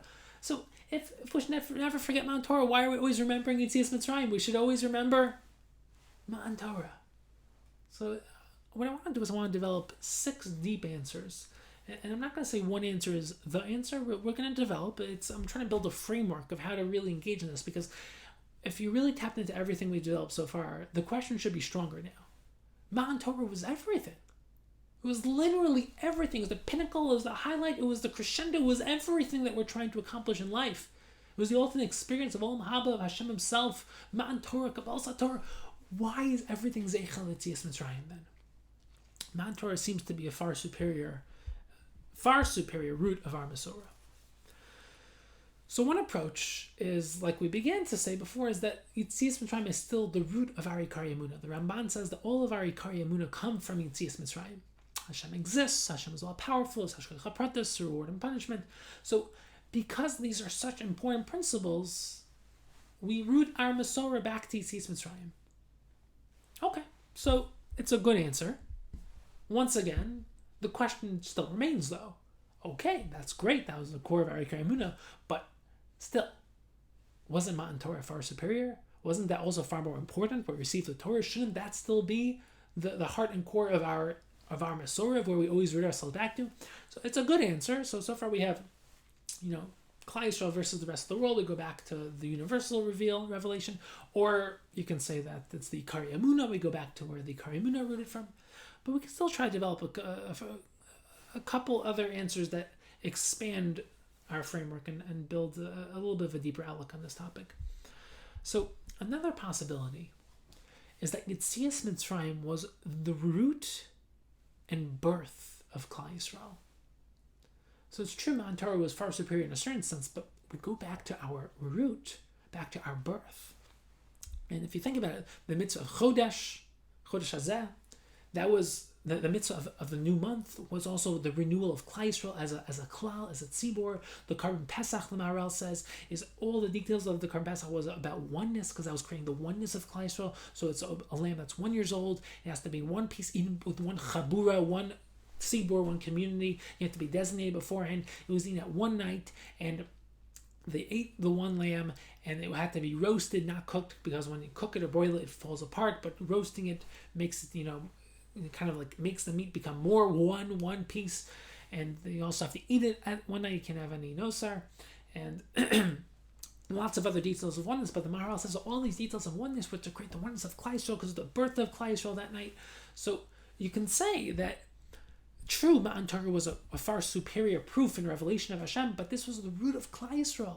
And all of life is going back to the root. That's what Chachma is, going back to the root. Where was the root? Where was our birth? That was Yitzias Mitzrayim. That was the night of Yitzias Mitzrayim. And our goal is Ma'an Torah. We're not questioning that. That was Anochi Hashem. I am Hashem. That was Hashem revealing himself in a much more intimate way. But what we do is we go back to the root. Because the root, in a certain sense, is even more fundamental. Because it's where everything stemmed from. It was the starting point. So therefore, we go back to the root. So true, Ma'an Torah was a far superior experience qualitatively, but in terms of how we identify the root of Klal Yisrael, that goes back to Yitzias Mitzrayim. And you can even think of it in a deeper way. We only became Klal Yisrael because of Yitzias Mitzrayim. This is a great question that people ask. Why are we so happy in Seder night to say Pesach? We celebrate that we left Mitzrayim. HaKadosh Baruch Hu sent us into Mitzrayim. He tells Avram, "I'm sending I'm going to send your children into slavery." Then he takes us out. Why are we so happy? It's like someone puts you in jail, and then after a week takes you out. Do you thank him? You say, "No. Why did you put me in jail in the first place? I didn't do anything. So why do we have to go into Mitzrayim?" So this is a very deep topic. I can give a whole share on this, but without getting to all different nekudos, HaKadosh Baruch Hu was only able to create us as Klal Yisrael because we went into Mitzrayim. Many different reasons, many different details, but just one really important is the idea of Shviras HaKelim, the idea of we went into Mitzrayim to basically shatter ourselves in terms of identity so that we can literally, from the bottom up, from the core, from the starting point one, create ourselves as a tzibur, as a klal. So yes, we were 70 great individuals, but we became an actual unified spiritual metaphysical tzibur, a klal, by going into the process of Shibud Mitzrayim and Yitzias Mitzrayim. So part of the whole reason why we became Klal Yisrael was only because of Yitzias Mitzrayim, and only because of the entire process. So Yitzias Mitzrayim was the root of us becoming Klal Yisrael. And I want to take this actually a step further, because not only do we become Klal Yisrael, but there's something really, and we've given shirim on this before, we're going to briefly just go over for like 1 or 2 minutes. We didn't just become a nation. We became a nation that is spiritually, metaphysically, and halachically connected to the spiritual world, in the sense that we became a cosmic nation. Not just a group of people together who are committed to a unified goal. We became a spiritual people, meaning spiritually became interconnected as a unified people who was able to affect reality, affect the spiritual world. That was, like, if you think about it, number one, Yitzias Mitzrayim allowed us to transcend the limitations of Mitzrayim. So without getting into all the different spiritual concepts of where Mitzrayim corrupts reality, Yitzias Mitzrayim was us transcending that as a nation. So all of the different aspects of Mitzrayim, so for example, they don't daven to Hashem, they have the Nile, we are connected to Kadosh Baruch Hu through Ratzon, we daven to Hashem, Mitzrayim is Mesorah Yam, all these different ideas of Ervas Haaretz, all the different problems of where Mitzrayim goes wrong, of mispar, of being limited within the finite realm of reality. Like, once again, for those of you who are familiar with these ideas, you know exactly what I'm talking about. For those of you who don't, there's a whole realm of Torah thought on what Mitzrayim represents. So Klal Yisrael, without getting into all the details, transcended all the problems of what Mitzrayim represents. We also transcended time. That was the concept of matzah, where we were able to exist on a plane that transcends the limitations of time and space. So matzah takes up the minimum amount of time and space, and we're able to build a transcendent root, which transcended time and space. Obviously, then we can come back down and use time and space, but our transcendent root was built off of that night of leaving Mitzrayim, B'chipazon. And to take it a step further, the Chazal say that we transform matzah into mitzvah, adding a vav, which means that matzah is something, without getting into all the details, is really a whole shir, but our ability to affect the spiritual world, to be connected to Hashem, was rooted in Yitzias Mitzrayim, where we added a vav to matzah, which became mitzvah. Which the whole concept, what does that mean? It means that a vav is a connecting letter. You put a vav, it's a hook. Vav means a hook, but vav, you put a beginning of a word to say and. You connect two ideas. Vav in matzah, connect matzah to mitzvah, which is the idea of we're able to now affect the spiritual world through mitzvahs.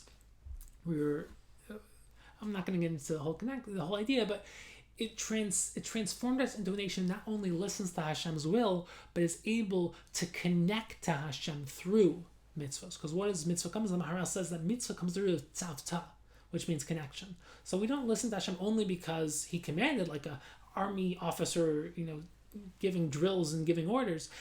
Obviously, we listen to Hashem because He is the source of the ultimate truth. He is the ultimate truth, and He tells us what to do. But not only from a level of command to obeying a command, but also in the form of tzavta, which is connection, building a relationship, building a connection with the Kadosh Baruch Hu, which obviously the ultimate experience of that was Matan Torah, but the root of that comes from Yetzias Mitzrayim. So this is another answer, which is that we go back to the root. The root of Klal Yisrael is Yetzias Mitzrayim, and that's basically why we have Zeichel Yetzias Mitzrayim. Even though Matan Torah was a superior experience of our connection with Hashem, we go back to the root. But there's a deeper way of thinking of this as well, which is that Yetzias Mitzrayim includes Matan Torah within it. So far we basically said Yetzias Mitzrayim has something Matan Torah doesn't have. Right? We said that either it's universal, it's for everyone, or we said that it's the Ikari Amuna, or we also gave another answer, which is that it was the root of Klal Yisrael, not just like historically the root, but the fundamental root where we became a transcendent spiritual nation. But there's another way, and this is a little bit of a deeper, more fundamental answer. We're not saying that it's different than Matan Torah or better than Matan Torah. We're saying it includes Matan Torah within it. Why? And this is also a deep machshava principle, which is that Matan Torah didn't just come after Yetzias Mitzrayim. Right? The phrase Yetzias Mitzrayim includes the story of Matan Torah. Yetzias Mitzrayim is the journey from Mitzrayim to Matan Torah. But it's not that Matan Torah came after, it's that it's a continuation of Yetzias Mitzrayim. And if you think of it like that, first of all, within spirituality, I said as I mentioned a little earlier, Chachma, you always go back to the root. Why? Because the root includes the expression. So Matan Torah didn't just chronologically come after Yetzias Mitzrayim, it is rooted within Yetzias Mitzrayim, meaning that Matan Torah is an expression of Yetzias Mitzrayim, but that means that it's contained within Yetzias Mitzrayim. It's like you have a tree came from a seed. So if you have, let's say, a giant trunk and a seed, the giant trunk is really contained within that seed. And everything in that tree is contained within that seed. Our entire story as a Jewish people is an expression and continuation of Yetzias Mitzrayim. That's why Kol Amar B'Lasapar B'Yetzias Mitzrayim has Harizah Meshubach. We say that Seder night. That deeper understanding of the idea is that it's not just good to increase the amount that you talk about Yetzias Mitzrayim. It's connect yourself to being a part of the story. Live a life of Torah and mitzvahs. Become extraordinary because you are a continuation of Sipur Yetzias Mitzrayim. Because Sipur Yetzias Mitzrayim is the Jewish story that started by leaving Mitzrayim. So this answer not says that Yetzias Mitzrayim is better than Matan Torah. It says that Yetzias Mitzrayim actually includes Matan Torah because it's the root, which then Matan Torah is an expression of that. And I want to take it one step further because that sounds great. It sounds extraordinary. But what does it mean that Matan Torah is included within Yetzias Mitzrayim? So I had a tremendous chiddush. And I say tremendous because it inspired me. I was thinking about this a couple weeks ago. I was thinking, this sounds like a great idea that Yetzias Mitzrayim is really includes Matan Torah. But then shouldn't we have the superior experience of Matan Torah by Yetzias Mitzrayim? If it's really includes Matan Torah, why isn't the superior experience of really experiencing Hashem Himself? Why isn't that by Pesach? Why isn't that by Yetzias Mitzrayim? The first night Pesach should really include that. But I was thinking about it, and it does. Why does it? So let's think about this. There's a principle that, and we developed this many, many times in the past, that everything in life has three stages. The first stage is the ideal. Next, you lose it, and then you have to rebuild it. And then the third stage is re-getting to that first ideal, but this time you've earned it. So the Maharal talks about this, the Ramchal talks about this, Vilna Gaon talks about this. That's why you learn Kol Torah Klu in the womb. That was a gift. You lose it, you come to this world, and you have to rebuild it yourself. The same thing applies to Sfiras Omer. The first night of Sfiras Omer, we don't count. The actual date, so it's the first night of Pesach, we don't count that date. We only start counting on the second date. And then we start counting. That's what we're doing. We're building to Matan Torah. But what do we do on Matan Torah? Do we count the 50th day? No. Why? Because the first and 50th day are really the same. They're transcendent. The 49 days are days of building. We've given a whole shiur on the real nature of Sfiras Omer, what it means. We're not counting, we're building, we're creating ourselves. We go from animals to human, from barley to wheat, from limited to transcendent. We really end up building ourselves through this process of Sfiras Omer. But the first night was that gift. The 50th, the Matan Torah, Har Sinai, the experience of Har Sinai, Shavuos, is really just a revelation of everything that was experienced as a gift on the first night of Pesach. What was the first night of Pesach? Hashem himself performed Makas Bechoros. Hashem himself revealed himself to us. Hashem himself took us out of Mitzrayim. Didn't do it through Malachim, didn't do it through intermediaries. It was an experience of Hashem himself. But it was a gift. It was unearned. So we lost that. Then we go through 49 days in the Midbar of having to build it, earning it, creating it, day by day. Every 7 days creates a week, and then those 7 days create 7 weeks. Shavuos, it means weeks, but also comes through Sheva, 7 weeks of 7. And after that, the 50th is that the transcendent that results from all those pieces coming together. But it's really a re-experience of that first night, which was a gift, but this time we earned it. And that's why, in a certain sense, the very root of Matan Torah actually exists on that first night Pesach. And the very core of what we're trying to build stems from that initial first night of Pesach. So it's not only that Yetzias Mitzrayim contains it, as in it's the roots, the beginning of the process, but actually fundamentally there's an aspect of the Matan Torah experience that was also experienced that night. And obviously Matan Torah is different because it was after we built and earned it. It was where we mashed it in a deeper way, where it was the Kabbalah Torah. But there's still an aspect of Matan Torah that exists within Yetzias Mitzrayim, and therefore Zeichel Yetzias Mitzrayim is not saying instead of Matan Torah, but in a certain sense, in a certain respect, it still contains an aspect of Matan Torah as well. And it's a very deep idea, and basically the premise is that we go based on the root. We trace ourselves back to the root, not to the expression. But I want to share one last approach, one last answer, and we'll end with this. The last answer is that Yetzias Mitzrayim taught us how to approach and how to perceive this world of nature. Because Matan Torah was an otherworldly experience, a transcendent experience. It was an Olam Haba experience. But we don't experience the world like that. As a matter of fact, we don't even have Nevuah anymore. We don't have miracles anymore. All we experience is a world of the natural. But Yetzias Mitzrayim, as the Ramban teaches us, it shows us that nature itself is actually a miracle. That there is no such thing as nature. That nature is something that happens all the time, but everything is the Ratzon Hashem. It's like if you imagine someone in your mind and you give them a name and a background story and clothing and a face, and you then think about that person, they exist, but if you stop thinking about them, they cease to exist. Well, Nefesh HaChaim says that the only reason we exist is that Hashem constantly wills us into existence. Every single second of existence, we only are here because Hashem is creating us, thinking about us, willing us into existence. Every single moment is a miracle. The only difference between miracle and nature is that miracles happen less often. But nature itself is the same exact concept of a miracle. It's Hashem willing something into existence. Hashem doesn't watch us as nature goes on as it should. Nature is a word we use to refer to Hashem's willing everything into existence. And we need to learn to see the natural as the miraculous. That's what the Ramban says, that when he did these miracles by Yetzias Mitzrayim, he was megale that the nisim nistarim are also nisim. By the nisim nigloim, by the open miracles, HaKadosh Baruch Hu, the actual lashon is min hanisim hagadolim hamufursamim on the moda benisim hanistarim shehem yesod haTorah kula. That's the Ramban in Shemos Perek Gimel Pasuk Tezayin, where the Ramban in Parshas Bo says that HaKadosh Baruch Hu is revealing by Yetzias Mitzrayim that everything is a miracle. So why don't we root ourselves back to Matan Torah? It's also a fundamental miracle, because Matan Torah wasn't an experience that we have nowadays. We're in the natural world. And Yetzias Mitzrayim taught us how to view the natural world.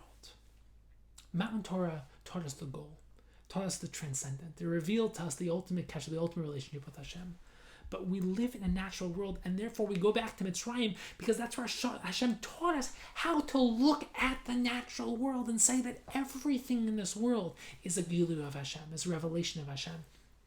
And therefore all the mitzvos that we have that are Zeichel Yitzis Mitzrayim are saying, use this physical world and uplift it. Learn how to view the physical as metaphysical. View the physical as spiritual, as transformational, as something transcendent, something extraordinary. And we shared this at the Seder night shir a couple weeks ago. But there is a beautiful approach that this is the difference between Sipur Yitzis Mitzrayim and Zeichel Yitzis Mitzrayim. What's the difference? So there's many famous answers. They're given over Minchas Chinuch. Chaim Bress gives a bunch of answers. But one of the answers we developed was that Sipur Yitzis Mitzrayim is the Yitzias Mitzrayim actual experience. It's the miraculous. Sipur Yitzis Mitzrayim, we talk about the miracles. The Rambam says in the Mishnah Torah that the mitzvah of Sipur Yitzis Mitzrayim, the Iker mitzvah for those who are old enough, not the children, then children you tell the story, but for the adults, those who have intellectual capacity and capabilities, the Iker mitzvah is to tell for the miracles of Yitzias Mitzrayim. Because Sipur Yitzis Mitzrayim is tapping into the miracles Hashem revealed by Yitzias Mitzrayim. But what does Zeichel Yitzis Mitzrayim do? It says that Sipur Yitzis Mitzrayim teaches how to view the rest of the world. That the miracles of Yitzias Mitzrayim teach us how to view the natural as miraculous too, like the Ramban says. And therefore Zeichel Yitzis Mitzrayim all year round taps into the fact that we can use the Sipur Yitzis Mitzrayim of Pesach to kind of frame a light and frame a lens on the rest of our year to view the natural through those same lens. So Zeichel Yitzis Mitzrayim is basically saying we tap into Sipur Yitzis Mitzrayim all year round to view the natural as the miraculous. So Pesach reveals the miraculous, and all year round we remember the miraculous to transfer how we view the natural. And this is how you live a Jewish life. You view the natural as the miraculous. You live a transcendent life within the physical. You live a spiritual life within the mundane. And that really is our goal in life, is to bring the Matan Torah experience into this world. Matan Torah taught us what we're striving for is the goal. And Yitzias Mitzrayim is really, it taught us how to perceive this world. And when we can synthesize those two, we live such a transcendent life. And that's why we root ourselves Zeichel Yitzis Mitzrayim, because Matan Torah is the goal, but then we come back down and we learn how to view the physical world through that lens. So Yitzias Mitzrayim revealed the miraculous, revealed Hakadosh Baruch Hu, revealed, so to speak, the nature of how to view the natural world, how to view existence. Matan Torah revealed the ultimate relationship with Hashem. It was the ultimate destination. And Zeichel Yitzis Mitzrayim is then bringing our Matan Torah experience, along with our Yitzias Mitzrayim experience, and bringing it down to how to view the physical world, how to come back down and use this world, which is something that we do all the time. And I'll give you a great proof. If you look at the Psukim, it's something extraordinary. The Psukim say that right after Matan Torah, Hakadosh Baruch Hu commands Klal Yisrael to come back down and to be with their wives. So what's going on there? So the Gemara actually says something very interesting.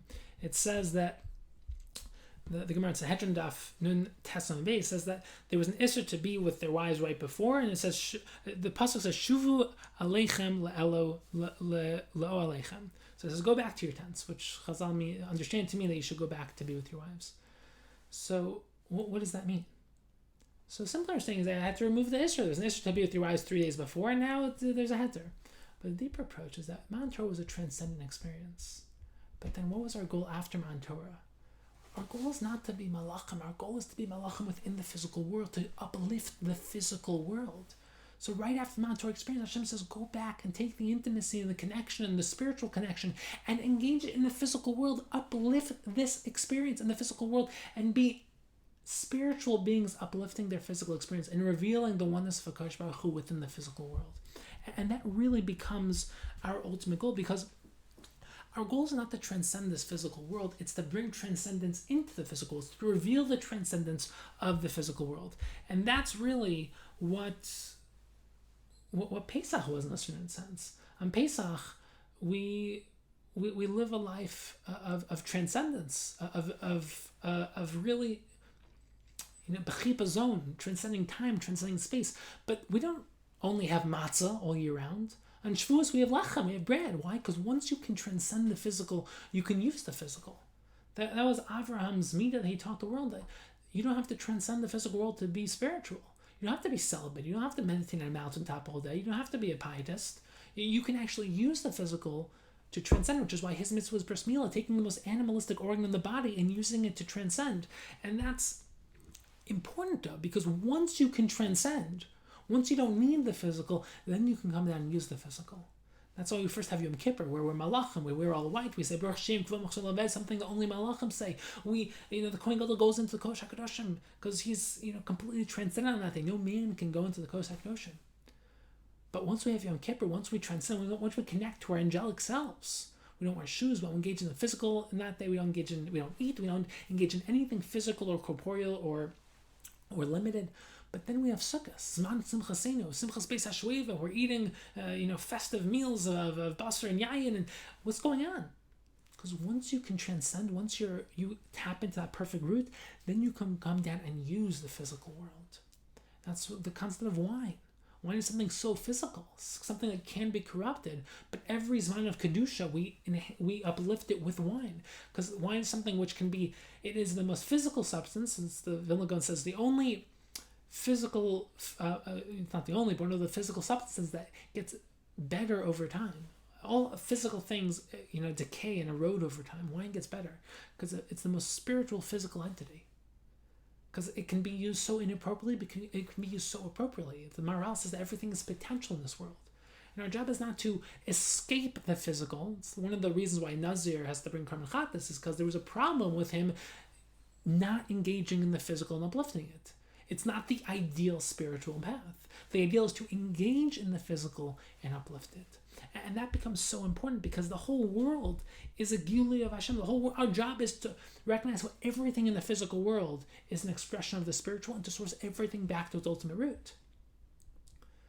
And you don't do that by escaping the physical. You do that by engaging in the physical and connecting the physical back to the spiritual. So now we can understand the Ramban, who says that really our whole goal of life is to keep the experience and the consciousness of Matan Torah with us as we engage in the physical world.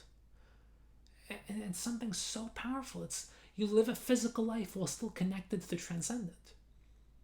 And you reveal the oneness of HaKadosh Baruch Hu. It's actually fascinating. The Ramban says, the Lashon of the Ramban is, he says, very interesting. He says, you shouldn't forget. So the question is, what does it mean that you shouldn't forget? You should have said you should remember. You should remember. It's like we have the 6 Zechiros, right? Yitzias Mitzrayim, Matan Torah, Amalek, Egel, Miriam, and Shabbos. So the question is, all other of these 5 Zechiros, it says you should remember, right? Zecher, Amalek, Zechir by Shabbos. But when it comes to Matan Torah, it says Pen Tishkach. Don't forget. You want to look it up yourself, you can look it up in Dvarim, Perek Daled, Pasuk Tes, Pen Tishkach. So the question is, what does it mean, don't forget? But the answer is like this. Rosh Shapiro says, when it comes to remembering, you have to recreate the experience within your consciousness. You recall it, you trace it back. You bring it back into the forefront of your mind and your consciousness. Pen Tishkach is saying, don't forget. Why? Because it's never supposed to leave. It's supposed to always remain within the forefront of your consciousness. You should always be there. And if you think about it, that is our goal in life. It's to always be at that Matan Torah experience, to always keep that at the forefront of our mind. It's why the Mishkan and the Beis HaMikdash became the replacement of the Matan Torah experience. It was continuing that experience. And once the Beis HaMikdash was destroyed, the Beis Medrash and the Shul became the continuation of that experience where we tap into that Avirah, that connection, that delving into. Because how do we keep the consciousness, the connection with the Kodesh Baruch Hu nowadays? How do we recreate the Matan Torah experience? It is through the Torah. It's through Torah, Tefillah, and keeping mitzvahs. It is connecting constantly our mind, our actions, and our will and our emotional reality, our entire existence, always tapping into the nature of truth, always devoting our lives to the truth, living a higher existence, and tapping into that inner consciousness of connecting to Kadosh Baruch Hu, which is done through what's the Torah? Torah is a gilui, it's a revelation of a Kadosh Baruch Hu's will and a Kadosh Baruch Hu's machshava. And through learning Torah, delving into the deepest essence of Torah and living a life of truth and really working on yourself and becoming the best version of yourself, you are continuing that Matan Torah experience. And the ultimate ideal is Bilvavi Mishkan Evna, is to have that internal Mishkan within yourself, to be a vessel for HaKadosh Baruch Hu, both in terms of your internal experience and also revealing that out to the world, to speak Torah, to think Torah, to become one with HaKadosh Baruch Hu, to become so connected to truth, to live a life where your entire world is a deeper, more intrinsic. It's really what we talked about, the building that inner das, where you're so deeply connected to yourself, to your higher self, to your best self, living your ultimate life, and revealing HaKadosh Baruch Hu to everyone else, including yourself, including ourselves. So obviously this was a lot.